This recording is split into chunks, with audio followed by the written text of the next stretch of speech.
if you're all sitting comfortably. Well, hello. Thank you all for coming to this, the 20th Perkins lecture. I have a few remarks to start our event today. I'd like to begin by acknowledging that the Alfred Ceramic Art Museum sits on the lands of the Haudenosaunee people. These lands were the traditional territory of the Haudenosaunee prior to their removal through invasion, occupation, and deceptive and broken agreements. The lands continue to serve as home for the First Nations people and cultures who have lived here for centuries. We honor the rich culture, heritage, and contributions of Native peoples and their stewardship of the land that we now occupy. We are keenly aware of the role that museums have played in contributing to the struggles faced by First Nations people. As an art museum, we are committed to working through dismantling the systems of oppression that have impacted the lives of First Nations people, both historically and in the current day, and to address the long history of the invisibility of Indigenous Americans. I'd now like to start, before I even get to today's business, with some business for the future. We have managed to put together, for the show that's up at the museum at the moment, hopefully you'll be able to see some of these posters up around in the coming days. We have the Fall Gallery Talk Series. We've got 5 talks, 10 artists that are currently on at the museum. It's a wonderful opportunity to meet and to talk with these artists in a fairly casual, informal setting. They're not standard artist talks with slides. You get to sort of look at the work while you're talking to these. And some of these people, all of these people are in fact, people that have contributed to the legacy of Alfred, and it's, I think, a really great opportunity to get out and meet them if you haven't already done so. So they will be taking place throughout October and into November, so keep an eye out for that. So, before introducing our speaker, I want to introduce the people who made this gathering possible. Although, in this case, I can't entirely do one without doing the other, and you'll see why in a moment.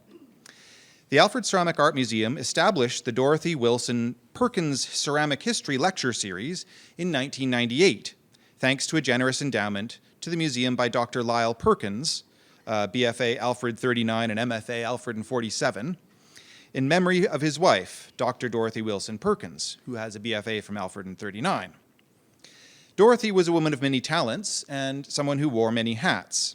She was a potter who exhibited her work locally and abroad, a published author in the field of ceramics, a teacher at the Rhode Island School of Art and Design for 15 years, the holder of a doctoral degree from Ohio State University, and a librarian who has a space in the library of the University of Massachusetts named for her. And it is in her name that we are gathered here today. I also want to thank my coworkers who did the heavy lifting, in fact, to make this event happen today, particularly our operations manager, Ellie Gamble, for all of her great work behind the scenes and getting this ready and for the dinner afterwards. However, the Perkins Lecture Series would not have been possible had it not been for the efforts of the speaker we will soon be hearing from this afternoon. Our guest was the founding director of what we now today refer to as the Alfred Ceramic Art Museum, and it was under her watch that this series was initiated some 27 years ago. During her time here, she made crucial developments in the story of the museum itself, while curating exhibitions and pursuing her own scholarly and teaching career. She has published several books, articles, and catalogs, several of which are available at the museum, hint, hint, and has found recognition for her scholarship through multiple Smithsonian Research Fellowships. She is a fellow of the American Ceramic Society and became an elected member of the International Academy of Ceramics in 1993. Today, she is the director of the International Museum of Dinnerware Design in Kingston, New York, which she founded in 2012. In addition to all of these things, she is also likely the world's foremost expert on the life and times of Charles Fergus Binns, the founding director of the New York State College of Ceramics, and, so the story goes, the father of American studio ceramics. Please join with me in welcoming Dr. Margaret Carney.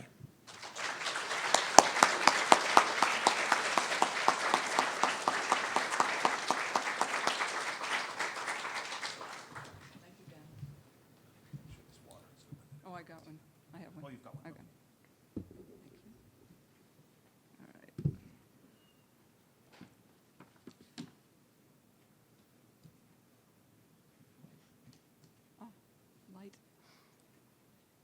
moment I'll turn the volume up here and deafen you all, but not intentionally. Okay, can you hear me good? Okay. Anyway, thank you very much. Thank you for all being here. I'm like looking at people. I see new people I don't know, but I see a lot of people I've known for years, decades, several decades. Anyway, thank you for attending and wanting to learn more about bins and the N degrees of separation. I particularly want to thank Wayne Higbee and Ben Evans for inviting me to give this talk, because it's fun to be back in Alfred, okay? But it's also fun to talk about something that I don't think about every day, but I thought about every day while I was here. So, and that was back in the 90s, so I'm gonna put this up here. And I have notes and glasses, and I'm not good at dates, so I can remember names sometimes, but dates are sometimes fraught with problems. I do want to thank a couple other, besides Ellie, who did a fantastic job. Thank you, Ellie, for everything you did to make this happen. But Susan Kowalczyk, who's now taking a picture of it. Thanks, Susan. She's documenting the whole thing. And also Lori Meehan, who helped me with getting some images that I wanted from the archives. So I encourage all of you to explore all the resources. I actually felt when I walked by this morning, I was out walking, and I walked by Scholl's Library, and it wasn't open yet, but I was feeling all warm about how much I love doing research there and how much I enjoyed the whole place and the whole chance to learn about Alfred and be part of it. So if you know me, you would not be surprised that I still have my calendar from 1995 when I was here at Alfred. And I know for a fact at,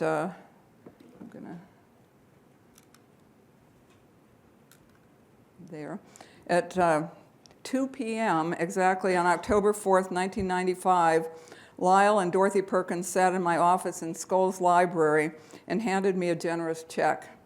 The result of this conversation 30 years ago was the establishment of an annual ceramic history lecture endowed in Dorothy's name. I'm obviously honored to be back in Alfred, and I remember that I invited the first several Perkins speakers, which were Garth Clark and Leopold Fulem and Susan Peterson, and the rest is literally history. Dorothy herself was quite a scholar, as Ben mentioned. This is the front of her dissertation that she did at The Ohio State University in 1956 to get her PhD, entitled Education in Ceramic Art in the United States, which I can't imagine tackling that even back in 1956 when the history was a little bit shorter. So she also made, I couldn't find a slide of my favorite piece she did, which is in Baggs Memorial Library at Ohio State University, but this is a good example of a piece that Dorothy made. And her husband, Lyle, who's best known for his glass work, in fact, he told me that himself in person, that's really what he was known for.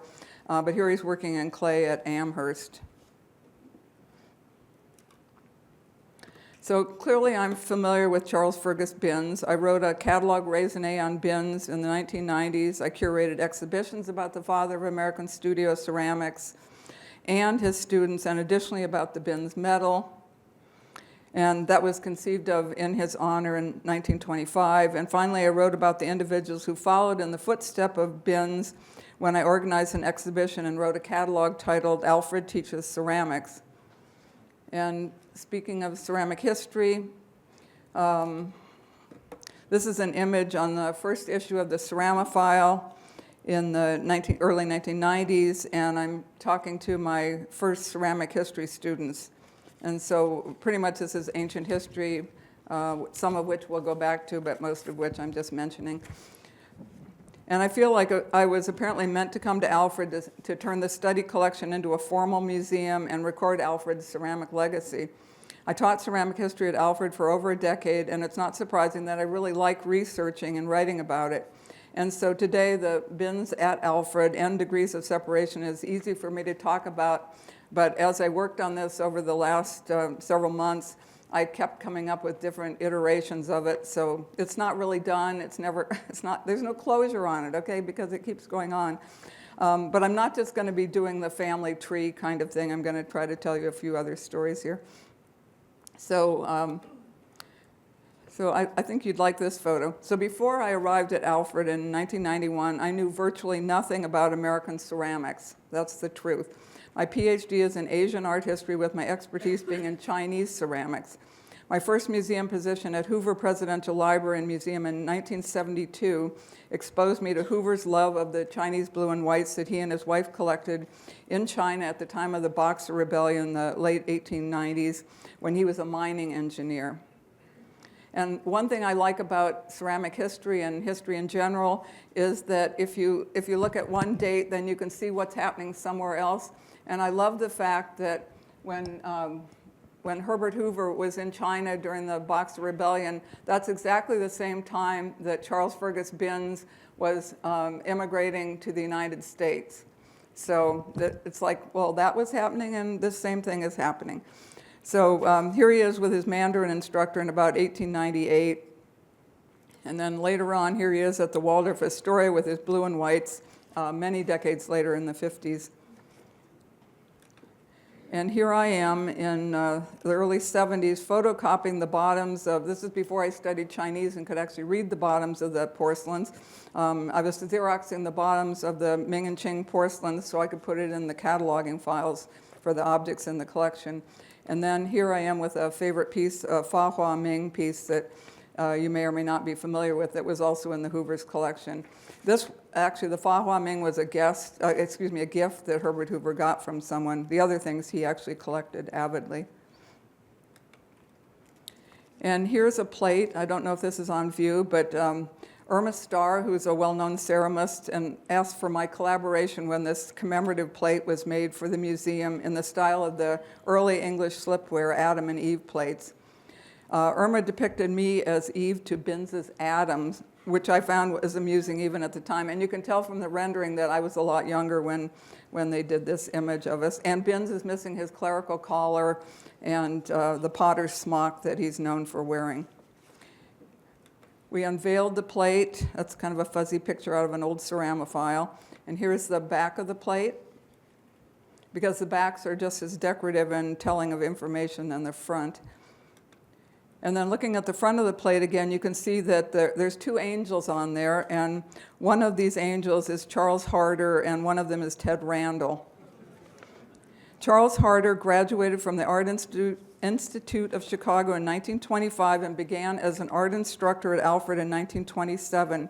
And over the years, he received a BS from the New York State College of Ceramics and did graduate work at the Art Institute of Chicago. He served as acting head and then head of design department at New York State College of Ceramics beginning in the 1930s and 1940s.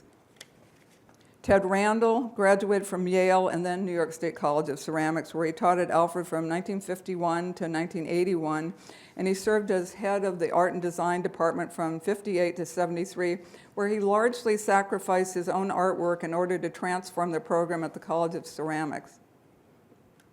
And here's an image. The person on the far left is Ted Randall in 1973 in Harder Hall during a student critique. And Dan Rhodes is leading against the pole, and I see Bill Perry's reflection in the window behind that pole. So if you look hard enough, you can identify lots of people, and I'm sure there's people in this room that know who the other people were. So I never knew Charles Harder or Ted Randall, but both of the families provided a lot of moral support and financial support for the museum at Alfred when I was in charge. And then sticking with this plate for one more minute, if you look at the edges there, you can see all of the faculty that taught full-time at the College of Ceramics are listed on the plate up to 1997, which is when this plate was done. So, spoiler alert, I got no baby pictures of Charles Fergus Binns. So we're going to start here with a photo of the house he grew up in Worcester, England. It's called Deaglas House, and it's now a motel, and you can stay there. I've been there a couple of times, and my husband and I joked that maybe we stayed in his room or something while we were there. We don't know, but that's Deaglas House. And one year when I was there, it was badly flooded, and it looks like it's flooded with swans because it was a really bad year for Worcester. And but back to Binns again here. His father was co-managing director of the Royal Worcester Porcelain Works, and Binns actually came to Alfred for the first time when he looked about like this. He came with the World's Columbian Exposition, or the Chicago World's Fair, you can call it either way. So he moved to America and presented lectures and worked at Lenox, China around 1897, the same time that Herbert Hoover was learning Mandarin in China. So he was hired as the first director of the ceramics program, the whole ceramics program at the State University, which is this one, where it combines ceramic art and engineering at what was called the New York State School of Clay Working and Ceramics in 1900. So happy birthday, happy 125th anniversary to New York State College of Ceramics. Now I could quit there, okay, that might be enough for some of it. But so rather than focusing on, I think I have a few more images of Binns here as the art person. So rather than focusing on Binns' life and history for the next while, I'd like to talk more about Binns' legacy in terms of Binns at Alfred, the N degrees of separation. The world and the ceramics world is in general richer, and the whole family that's interconnected because of his heritage and family tree, actually, of all the people and places and things. They're all related, and it's due to the beginning work of Charles Fergus Binns. So I'm kind of preaching to the choir here, I know, because either you're forced because you're in a class and they require that you attend this lecture, or you're here voluntarily because you care about Alfred and all of that, or both, could be both. But these degrees of separation, which I'm going to talk about for a few minutes, they're the things that link us and bind us together and connect us all today. So this presentation I'm giving is not all conclusive. If you're here thinking I'm going to mention you or something, I might not do that. However, we're all connected because of Charles Fergus Binns, and I had to pick a perspective, so of course I'm picking my own perspective. So you're going to hear it from my vantage point about the people who were students and the students who became teachers at Alfred or taught elsewhere, and the legacy that goes on and on. So it's kind of like when I curate an exhibition, which I do frequently. You do that exhibition from your own perspective, and if somebody doesn't like the exhibition, then you can always say, well, this is my view of such and such. You know, you can mentally or physically, you can curate your own exhibition. So that's what I'm going to charge you with at the end of this, is that you can go out and think of all the people you know and how they're all interconnected. So, but from my perspective, I'm starting with this image, and so it's the people that I knew when I was at Alfred that knew Binns firsthand. So that's the beginning of the N degrees of separation. So that would include, in this photo, Binns' grandchildren, Charles and Philip Bonnet, and their grandfather. This is about 1918, and Betsy Linville, who I don't have an early photo of. And then the ceramist and educator and Alfred Ceramic Museum benefactor, Roger Corsaw, and this is from the Canacadea, which we'll come back to Roger in a minute. And then Paul Vickers Gardner. So these were all people that knew Binns firsthand. Paul Vickers Gardner was the first curator of glass and ceramics at the Smithsonian Institution's National Museum of American History. And there were probably other people that I know that I'm not cognizant of, who, because of my links with American Ceramic Society, that actually knew Binns because he was one of the founders of American Ceramic Society. So I met Binns' grandchildren, Charles and Philip Bonnet, and Betsy Linville, and the rest of the extended family, some of which people you will recognize here, because when I researched Binns in the early 1990s, I gathered family histories and stories and pots for a book and an exhibition. And then the Binns family reunion, which is when this picture was taken, was the result in 1998. So 9 of the 11 surviving grandchildren attended, along with lots of great-grandchildren. And I will say that was a highlight. There was so much happiness at that time. A lot of Binns people around. So I met Roger Corsaw, which I'm illustrating by a pot here, when I began working at Alfred teaching ceramic art history and establishing the Ceramics Museum. And before I got there in 1985, he had set up a collection of functional American ceramics, and he had endowed that endeavor. So Roger was the only person I knew who actually had Binns as a teacher in Alfred in 1934, which is the year Binns died, but he had Binns as a lecture teacher, and he had his class notes from that lecture course. And I hope they're in the archives here. So Roger Corsaw graduated from Alfred in 1935. He received an MFA from the Institute of Design in Chicago in 1947 and taught at the University of Oklahoma from 1936 to 1976. So if we look at, this is no stretch, but if we look at every person who had a direct connection with Alfred and then taught for 40 years at some institution or another, it's not hard to see how the n degrees of separation works. And a letter written by Binns in the archives at Alfred documents that in 1929, Binns put a student, Paul Vickers Gardner, not this person, I showed you his picture earlier. He put Paul Vickers Gardner on the morning train to Corning to meet with Frederick Carter. And he was head of design at Corning, and he served as Carter's assistant from 1929 to 1943. So Binns's colleague from Great Britain that you're looking at right now, and Paul Vickers Gardner's mentor at the Corning Glass Works, Frederick Carter, first became known to me, and Susan will love this, because as I got to know the collection at Alfred, the first thing I fell in love with in the collection was this cameo glass swan's head that Frederick Carter designed. It's a scent bottle or a perfume bottle. And for me, whenever I was annoyed by anything, this was on my desk, and I would just pick it up and handle it and enjoy it. So it's like all of you that are collectors or makers or whatever, there's things you really enjoy. And here it is in the original case that it came in. So it's one of my favorite things, and I forgot to ask Susan to show it to me today when I was here. So Binns taught at Alfred from 1900 to 1934, and it seems like everybody knows everybody today in the ceramics world, but it was an even smaller world back then, and that was the first quarter of the 20th century. So there's a lot of famous ceramists that went to school, and I'm going to show you a couple of them. So, and here he is with a lot of the people who are unidentified in most of these pictures. But of the famous people we know about, that would include Arthur Baggs, who worked at Marblehead Pottery, Cowan Pottery Studio, and founded the Studio Art program at The Ohio State University.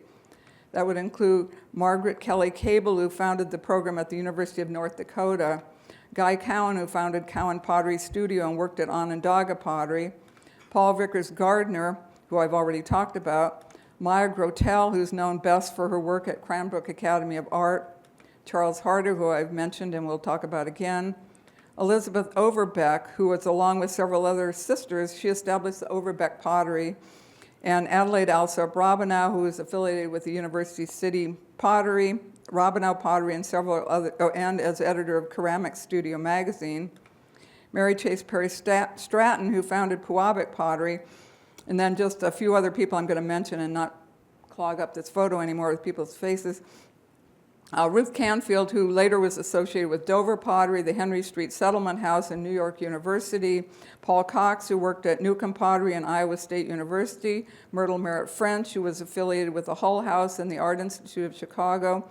Harold Nash, who's associated with Marblehead Pottery, Round Lake Pottery, University of Cincinnati. Chauncey Thomas, who was associated with California College of Arts and Crafts and California Faience. And Frederick Walrath, who was affiliated with the Rochester Mechanics Institute and Newcomb Pottery. So the list is really endless, and I'm going to stop this part right here. So not only was Binns offering correspondence courses while he taught students at Alfred, that was through mail. We didn't have Zoom back then. And he also taught summer programs in Alfred, and here's one of his classes from 1901, summer school at Alfred. And then the list can go on and on and on, but I'm going to focus on just a couple of people as examples. So a veritable who's who of ceramics and glass are all these people that have these n degrees of separation with Binns and Alfred and all of that. So I researched a lot of different people while I was working on Binns, and there were several that kind of stick out that had immediate connections or two. One of the individuals was Winslow Anderson, who did not study with Binns, but was connected with his story. Winslow Anderson is a world-renowned glass designer, especially known for his designs for Blenko glass, and here's a few examples of those. He worked at Blenko Glass as designer from 1947 to 1953. He studied ceramic industrial design at Alfred between 1939 and 1947, and his studies were interrupted by 4 years of service in the Army. He had Charles Harder as a teacher, as well as Don Schreckengast and even Shoji Hamada briefly. Don Schreckengast, who I'll mention now and a little bit later, he wore many hats, but one of them was the industrial design hat. His role at Alfred was that as a professor who taught ceramic industrial design at the university from 1935 to 1945.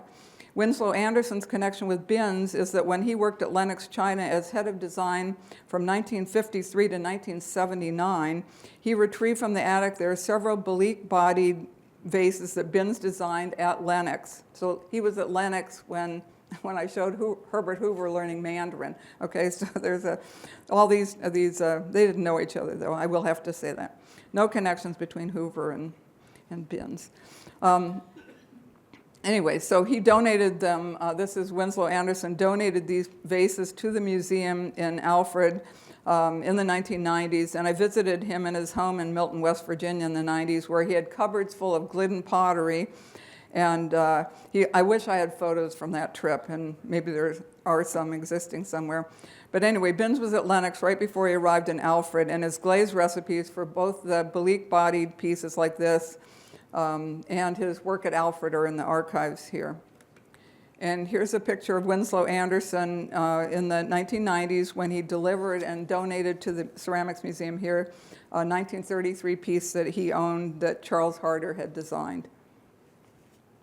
So I first learned about Winslow Anderson from Val Cushing.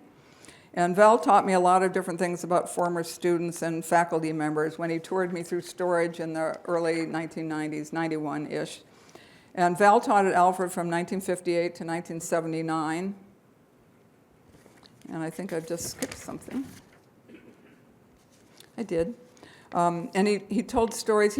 I should tell you about Val now. So he got his BFA from Alfred in 1952 and his MFA in 1956.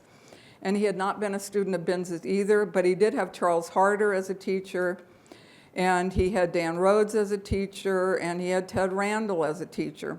So I should mention that Dan Rhodes was the first, going back to Dan Rhodes, he was the first MFA graduate from New York State College of Ceramics in 1942, and that was before he started teaching at Alfred in 1947. And going back to Charles Harder was a student of Binns's as well as a fellow faculty member, which you can see from this photo. This is a 1931-32 photo at Alfred where Harder and Binns, you can see them in the front row on one end of the aisle and the other, and in between are Miss Nelson and Miss Fosdick. And seldom do I remember their whole names, Marion Fosdick and Clara Catherine Nelson, because they were Miss Nelson and Miss Fosdick, and that's how I thought about them. So they taught painting and ceramics and with Binns. So I didn't know Dan Rhodes when I was in Fort Dodge, which I was in. I think I have a picture here. So this is a picture of a painting that Dan Rhodes did.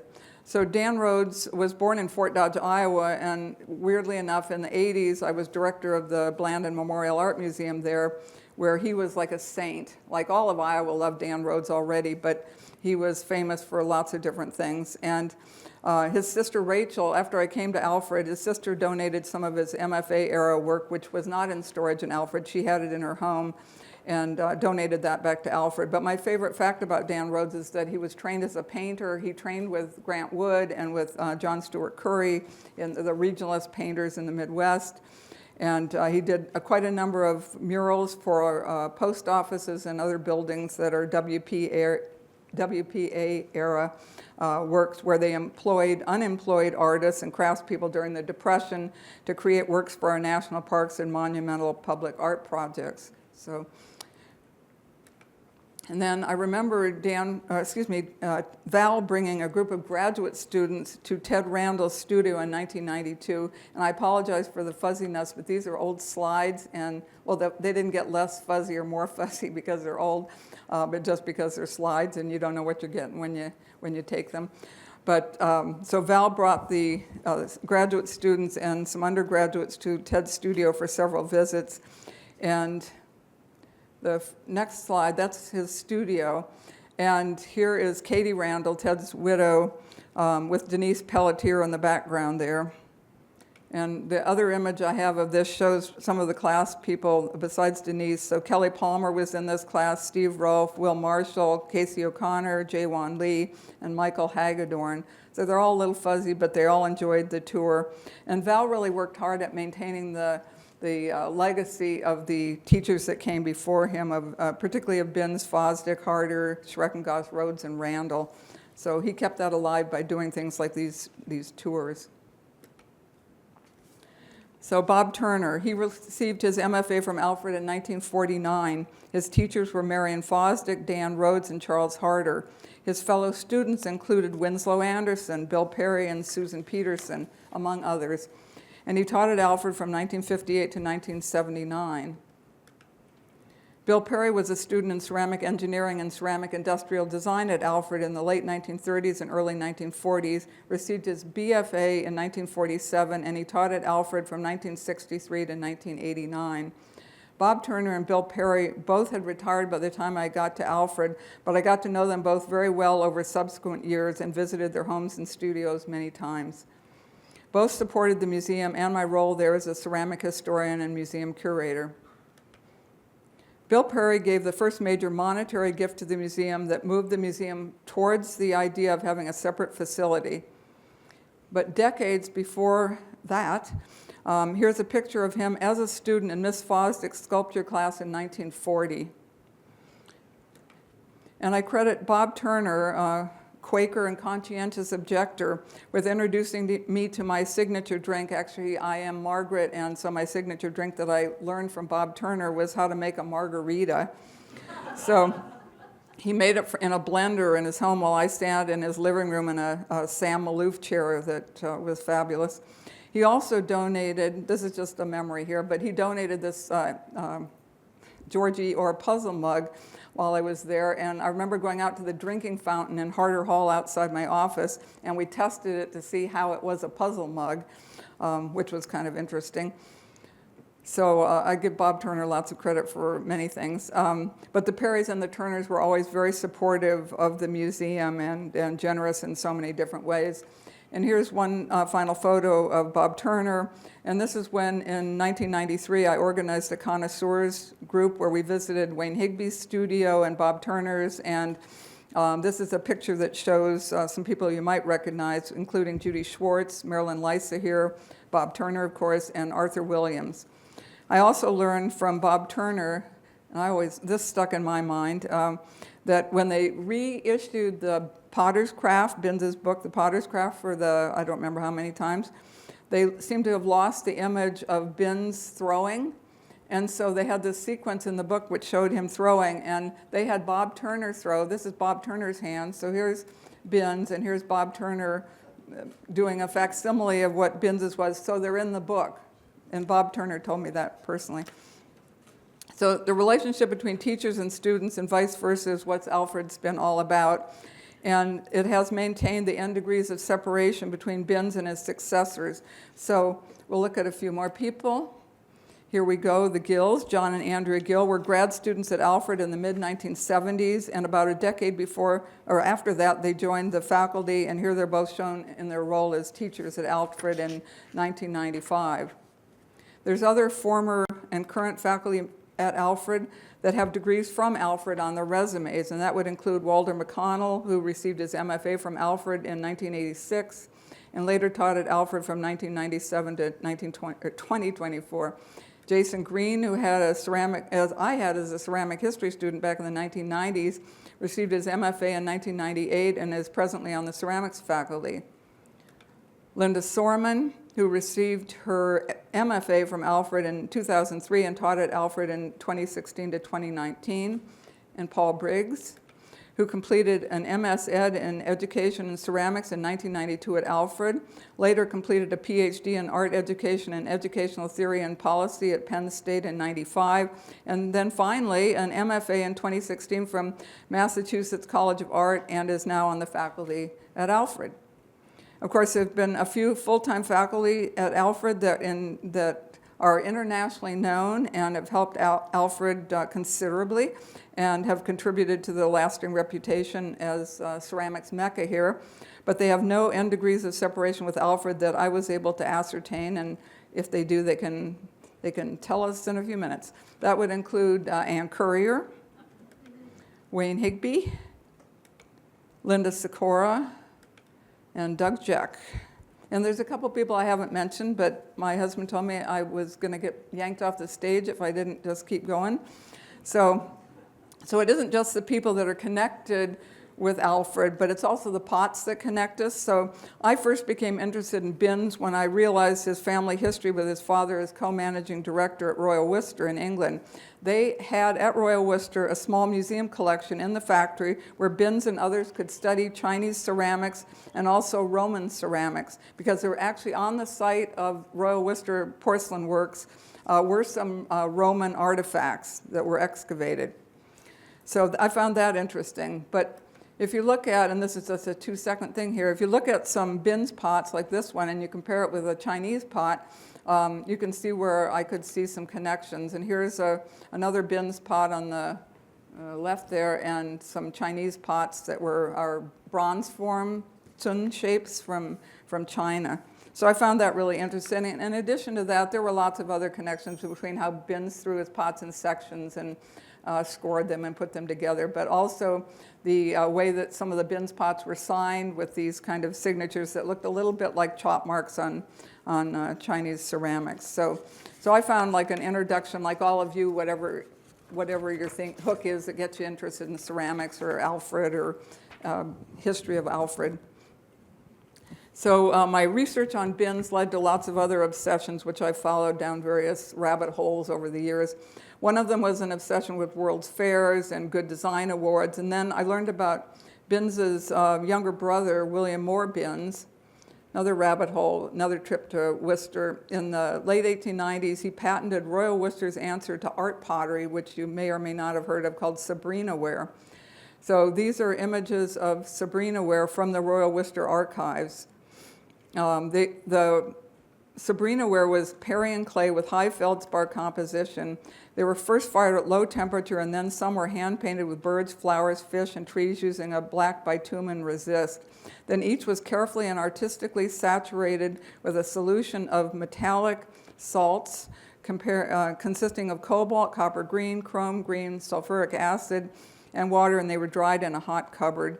And the results were unpredictable, and this is an actual piece from there. And then I also, at the archives, I found some very interesting drawings. This is an actual design drawing that Charles Fergus Binns did at Royal Worcester, which is signed and dated. And then his brother, William Moore Binns.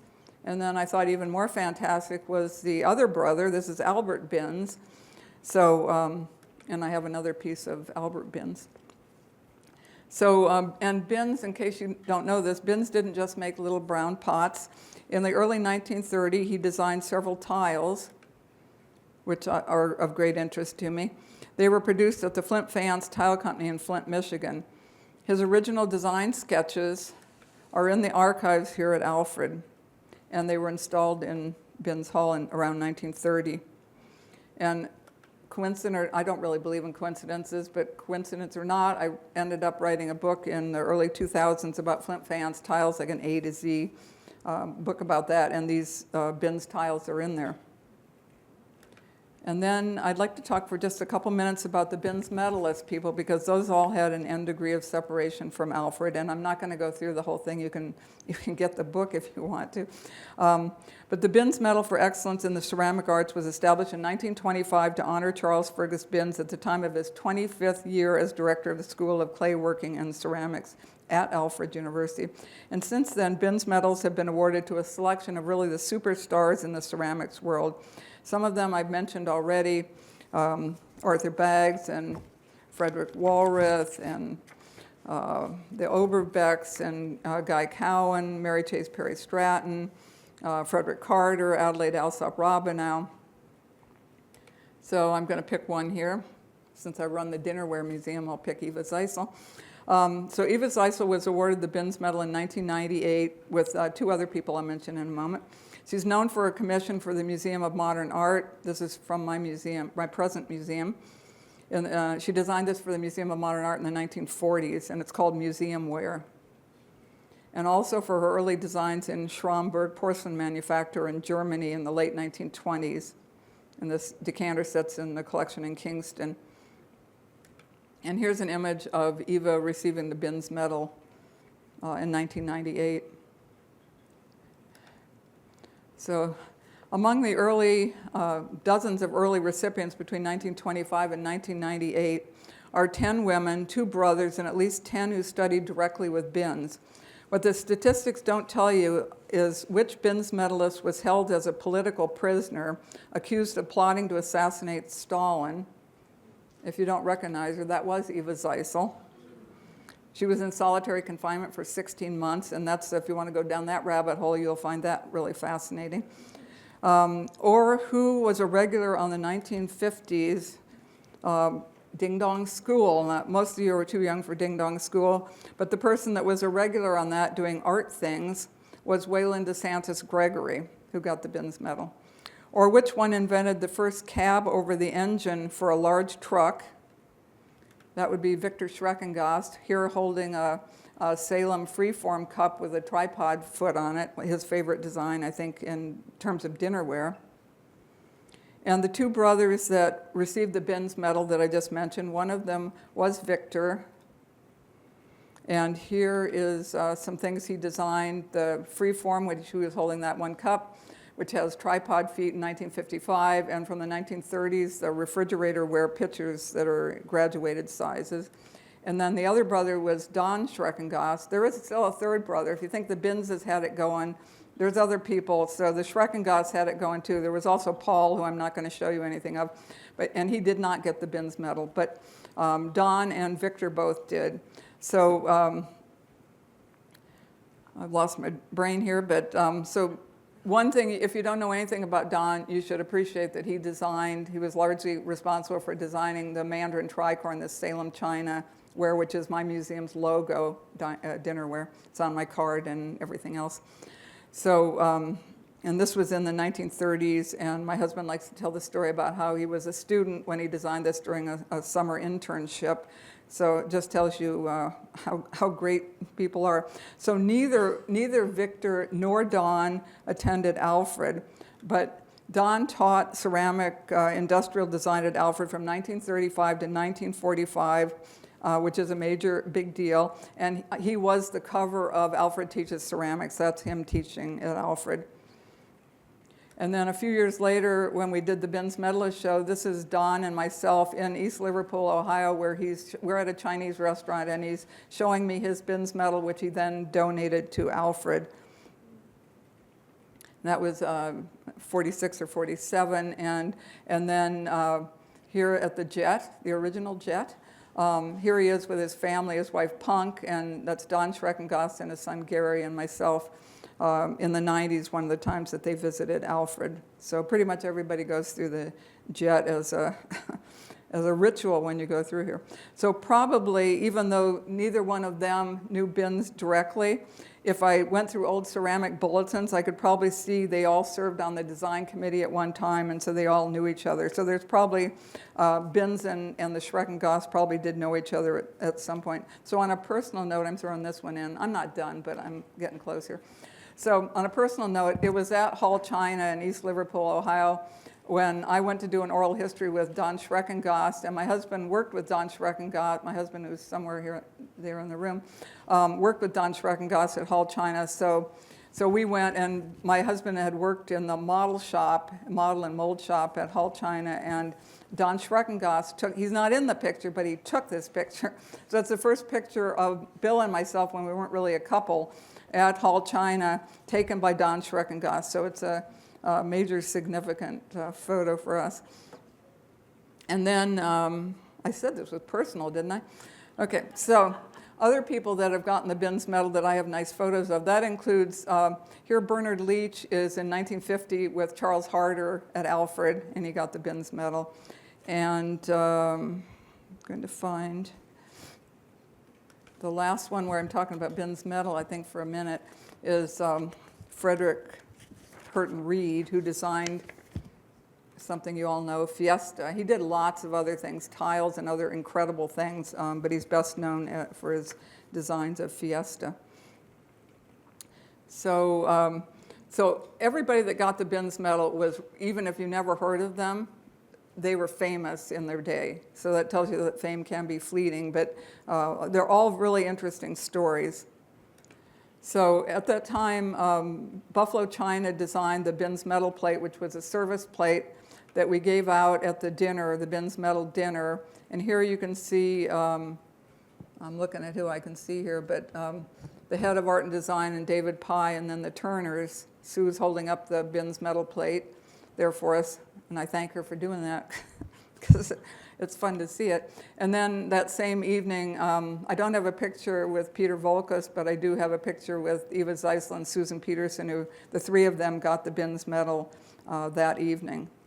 So, and then I have one more shot, which of these people, and I could tell you who they all are, and I think Marlon Miller and myself are the only people left of this group of people that were celebrating the Binns medalists that night, but all dear friends related to all the people, or they are the people, Bill Perry and Bob Turner and Otto Haino's in there, and other supporters of Alfred University. But it's those kind of photos. I could have just shown photos like that this evening and enjoyed all of that. So Binns was one of the founding members of the American Ceramic Society, which included the arts and design until the 1960s, when NCECA, the National Council for Education for the Ceramic Arts, was founded by Ted Randall, Bill Perry, and some others.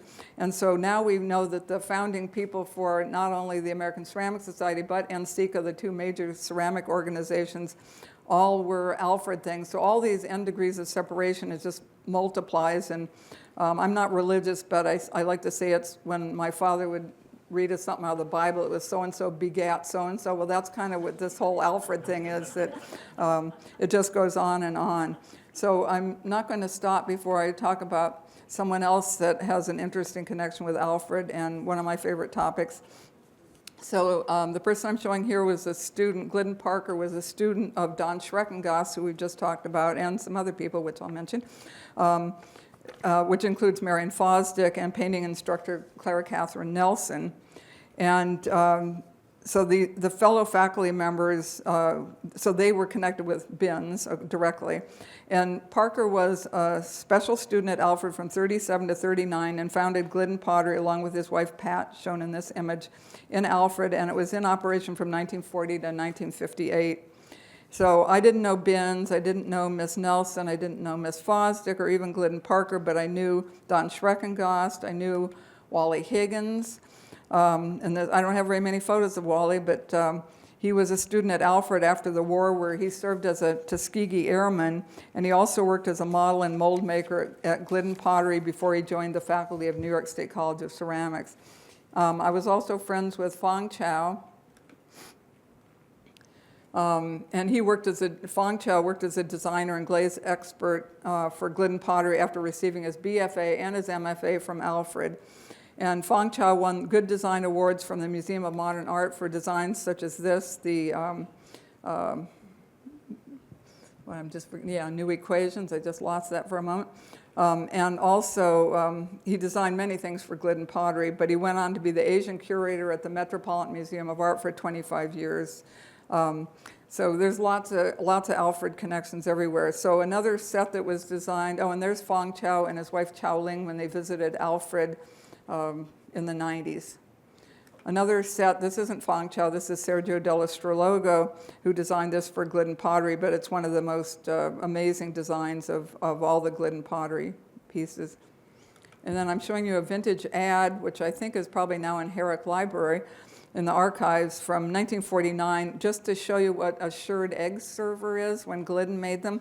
Because you might say, well, I don't know much about Glidden Pottery, I don't know much about that era of things and the ads, whatever. But if you ever watched I Love Lucy, the old I Love Lucy reruns are worth watching because there's enough Glidden fanatics that they know where all the Glidden pots were used, and Lucy's usually seen stubbing her cigarettes out in a shirred egg server on that show.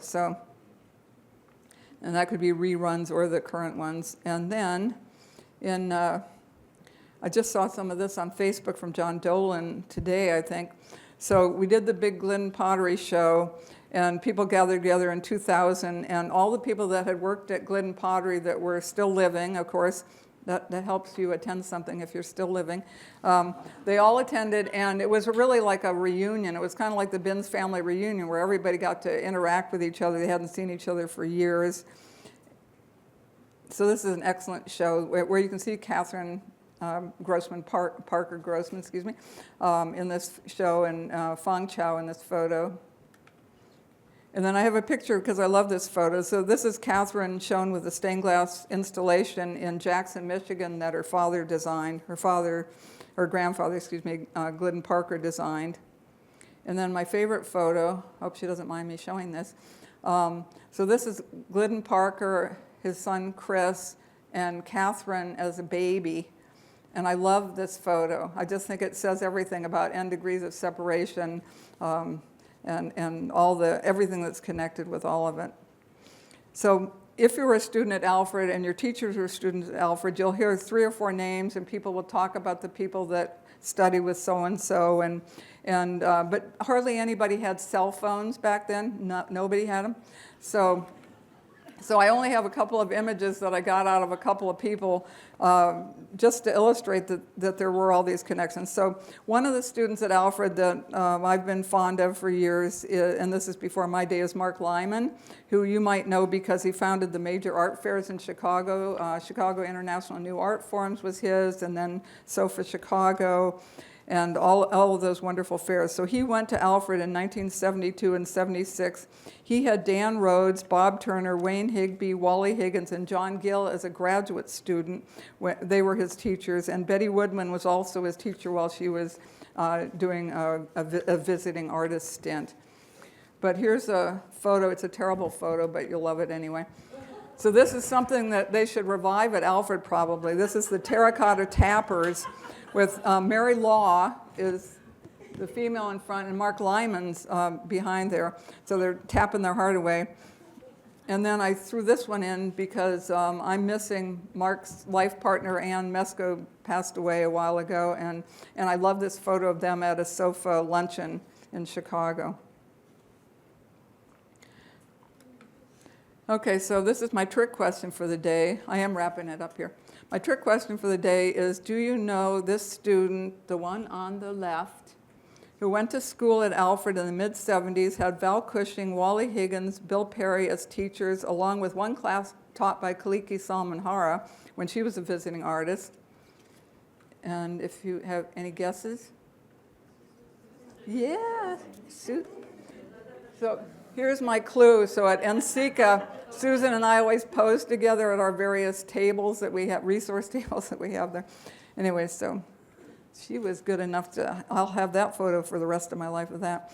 So so then I'm going to, I'm winding it up here. Okay. This person's in the room also, and he's got a lot of Alfred connections. So I met Bill Walker, who's sitting over there in the corner there. He was opposed to me showing this one, but I met him when he was a student working on his PhD in ceramic engineering at Alfred, and this is after he had Val Cushing as a teacher in summer school.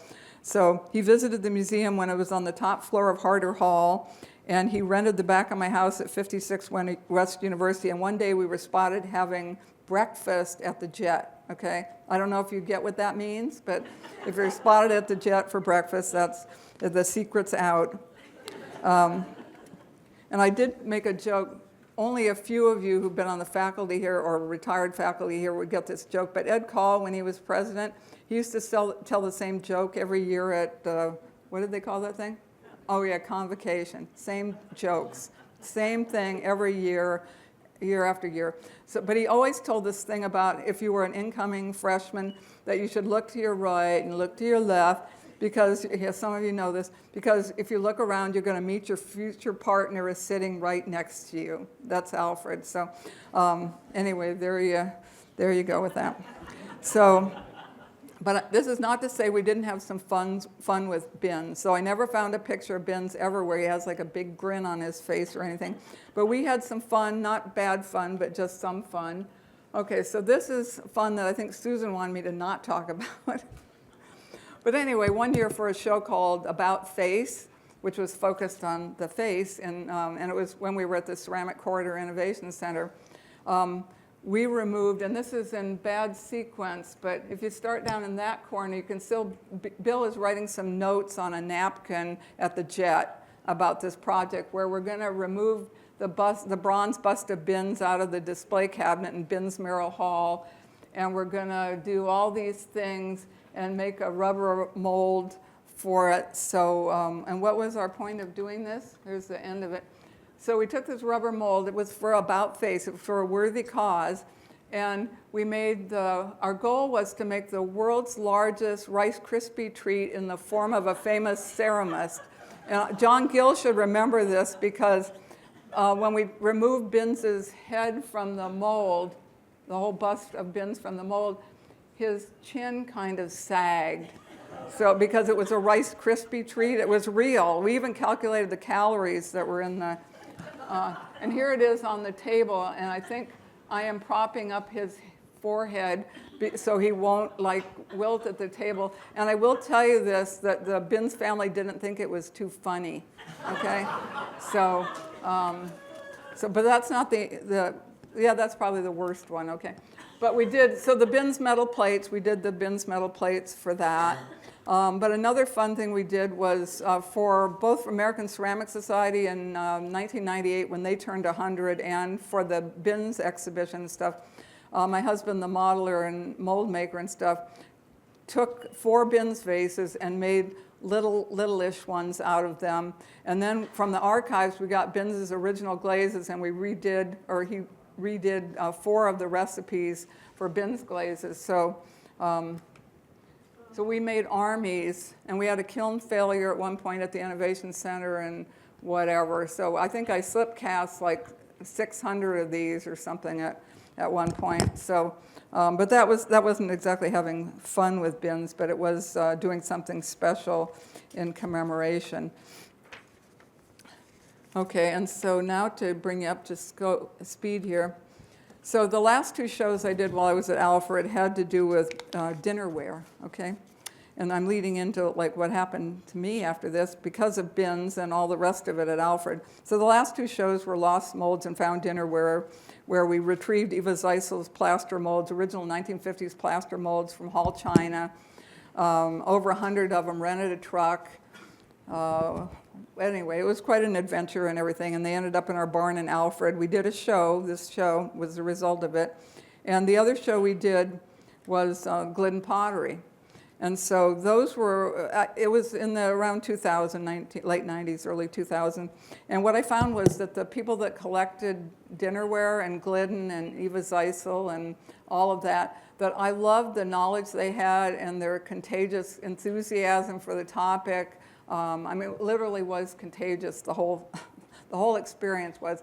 And I realized after having worked in museums for like 50 years or something, that there wasn't any, all museums have dinnerware. If you go to any historical museum, you go to the Met, MoMA, name any museum, they got dinnerware somewhere. But it isn't every day that contemporary potters, people that make functional work, or people that don't even work in clay, it isn't when they're not celebrated every day, nor are the great designers for industry, such as Russell Wright and Eva Zeisel and Victor Schreckengost and all that. So that's what made me start the International Museum of Dinnerware Design.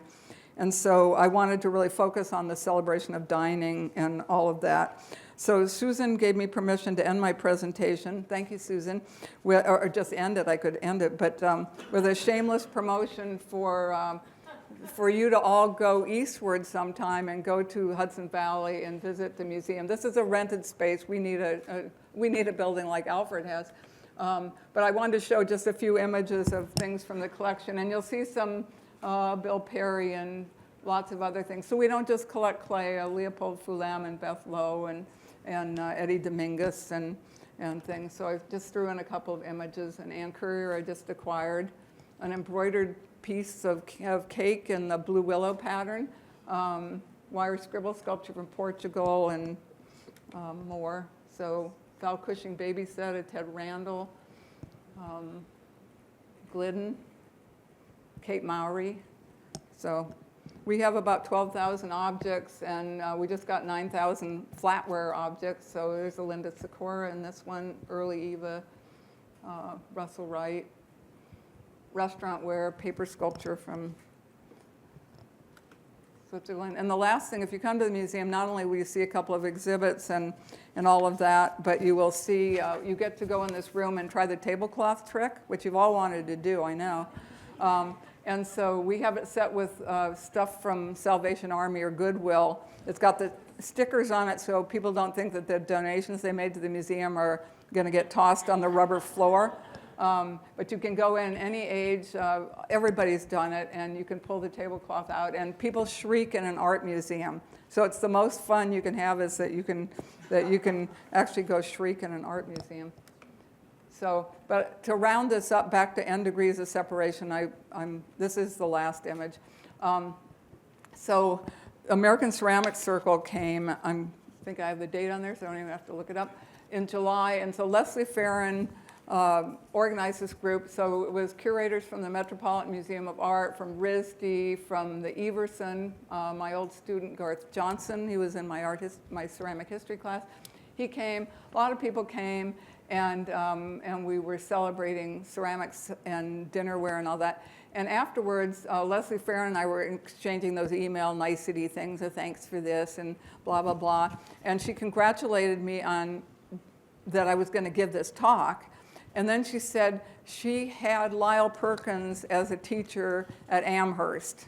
And so that was like, okay, that's the end of it. So it just keeps going. Everybody's connected, and doesn't matter. I could just go on forever, and there's always the next one. But this is the end of it. And then the last shameless plug, so you'll go check out my museum. Anyway, thank you.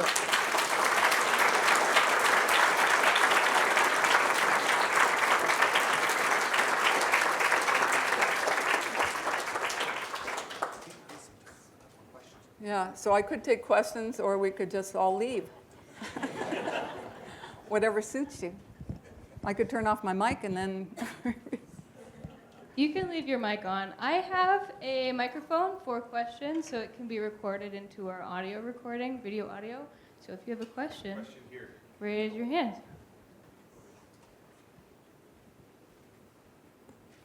Hi, Margaret. Thanks. That was wonderful. So this is Lori Meehan, University Archivist. But I thought it was really interesting that you mentioned Binns attending the World's Exposition in 1893. I don't think that had ever sat in my mind before. So it's possible he ran across Alfred at that time if he went to the Celadon Terracotta exhibit, which was also at the 1893 World's Exposition. So that would be really interesting. We'll never know if he wandered into the right building, but that he was there and Alfred was there. You'd have the correspondence if anybody would. So.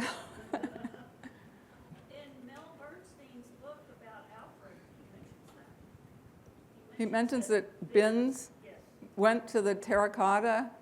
Yeah, I mean, don't quote me, but I read it the other day, but I'm pretty sure that it's in Mel's book. Well, we're all going to be checking that. New information, thank you. Hi. Often when we think of these names, we're thinking of the buildings, and I was wondering if the buildings had names prior to these people, or if it was truly like, well, you're the first person here, it's yours, if that makes sense? Yeah, I found at Alfred, not that I'm an authority on this, someone else, Lori, might be the authority, but it seems to me that sometimes names change. Like when I got here, it wasn't the Powell Campus Center, it was the Rogers Campus Center, or Rogers, whatever they called it then, named after somebody else that was important and evidently donated something. But some of the names like Binns and Harder, and those names have stuck. So Thank you. I think that says something.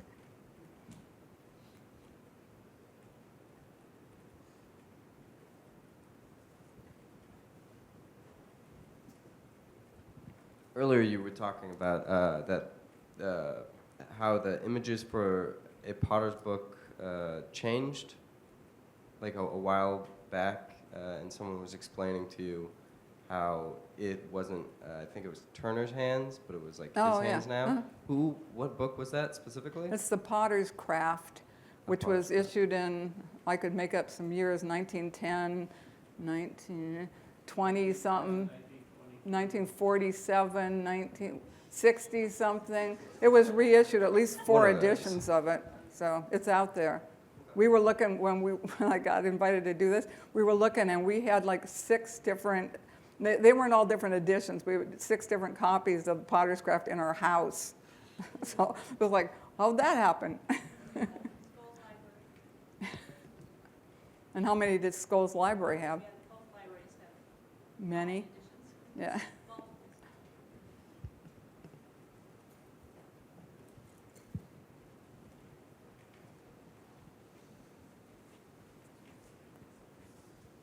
Hi, Margaret. Hi.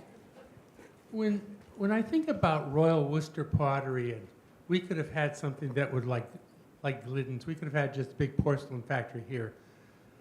And I think about somebody like Michael Cardew, who went to Africa and basically looked at what the minerals were. I think there's a lot of stuff about the glazes that Binns did that were trying to figure out what the materials in America was. And you had all the things with geology. You're trying to figure out things. People would come here. We have the grinding room, which is called the grinding room because Binns had to grind all of his materials. The glazes that you put on the pots that Bill slipcast were all sort of a different way of looking at glazes. That sort of history goes on with Harder trying to figure out a Temaku, and Cushing trying to figure out, and Randall trying to like really push what the glazed stuff does. But it's really like pioneer pottery. I think he came here as a pioneer, not as a person trying to bring England to America. It was, well, what materials you have here. Mm-hmm. That's a good point. Yep. My talk could have been a lot shorter if you just summed it up, John. I'm sorry, I just have an observation about pioneer pottery. I don't know if that pottery in Nigeria is still around, but there's a fascinating pottery in Rwanda called Gatagara, and they make stoneware. They mine their own cobalt and chromium as colorants. They produce their own refractories using a local kaolin.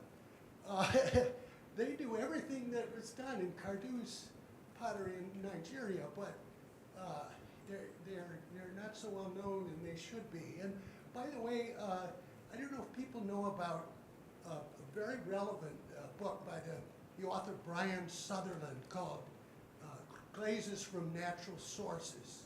It's all about, well, just what it says. Not only glazes, though. I think it's only called Glazes from Natural Sources because that's what sells the book. But it's about all aspects of starting from scratch, absolute scratch, almost anywhere. That's good to know about. Yeah, and most of wherever the centers for ceramic were in the world at various times, it's all because they had the resources there. Like there's a reason why China came up with porcelain 1,000 years before anybody else, because they had those materials everywhere. And the earliest Chinese ceramics, even if they weren't translucent from the kaolin and stuff, they had kaolin in the body during the Shang dynasty, with the Great Bronze Age of China. So it's all about the materials and the curiosity of the ceramics people and the support, the patronage, and all of that. It's all very interesting. That's a great example. Thank you. I have a question here. Sure. Thank you for your presentation. Thank you. I read a little bit in the archive correspondence between Binns and Bags, which I love, then thinking about the grinding room, which is full of bins and bags. And the early correspondence, and where Bags leaves school and goes east, and Binns would actually mix up glazes in the grinding room and send them to Bags. There's a letter in there asking Binns, I'm out of cones, could you send me some cones? And I just love the post school relationship that's in these letters and what kind of mundane but monumental things Binns did towards Beggs. But anyway, in your research with Binns and then Beggs got the Binns Medal, I wondered if there was a Beggs story you could share. Well, I've always been attracted to Beggs because when I left Alfred, I went and taught ceramic history at OSU, where Beggs went as, where they had the earliest ceramic engineering program in 1894. They didn't get the ceramic art thing till 1928, and that was Arthur Beggs. And so when I taught ceramic history there, every year we would celebrate Arthur Beggs' birthday. I'd get his photo on one of those cakes, giant cakes, and he was going to be like, one year he was going to be 114 or something. We practically set off all the fire alarms and stuff in their art studio area, walking down the hallway carrying this flaming cake so we could all celebrate Arthur Beggs' birthday. But I think the interconnectedness of all of them, and even just to put a plug in for the art historians, there was a person, Carlton Atherton, who taught ceramic history and history and art history in general at OSU. And he was like, some of you may have heard of him, but most people don't know about him. But he was really integral in the whole program. So it was all these people interconnecting. And he's the one, anybody that cares about Eva Zeisel, Carlton Atherton's the one who got the original pieces of Eva Zeisel's before, when they were prototypes for MoMA. He got the prototypes sent to OSU, so they have them in their Beggs Memorial Library, their archive, their ceramic archive place, along with like what John Gill's talking about with like a zillion glaze tests and things. There was tons of same correspondence, but sometimes the other half of the correspondence that isn't here at Alfred is somewhere else. And for a while I tried collecting as much of that on rotting pieces of paper written in pencil or something, or faded carbon copies of something or other. But I'd encourage any of you, if you got like a spare few hours, go bug Lori or whoever else and go through the correspondence, because it is those little fact things, those little kindnesses that they all showed each other. And related to OSU I did a paper, I think, for American Ceramic Society that had to do with the friendly rivalry between The Ohio State University and Alfred, which because Orton, the Orton Cohn guy, Orton was the president of OSU and Alfred. So they wrote these letters back and forth that are in the archives here that have little jibes at each other about how many students they got coming in and this and that. And it's all kind of friendly, but it's there, where you feel this rivalry thing going on. And it's really fascinating. And there's one where, Bill might remember, but one of the two of them did like a little drawing of a squirrel on that thing that keeps going around, and was making some derogatory statement towards the other one about how they were like spinning their wheels kind of thing. But the correspondence is absolutely fascinating. And the part where I said that Binns put Paul Vickers Gardner on the morning train to Corning, that's a direct quote, which I had Lori look up again. It's a direct quote that I put on the train, and then there's all the correspondence between him and that. And these were all important people. They all went out and they did this N degrees of separation, whether they were a museum curator, first curator at the Smithsonian Glass and Ceramic or whatever, but the correspondence is killer. It's the whole fun of all the research. You're exactly correct about that. Okay, I think that's probably about the time we've got. So let's all Okay. thank Margaret one more time. Thank you. Thank you.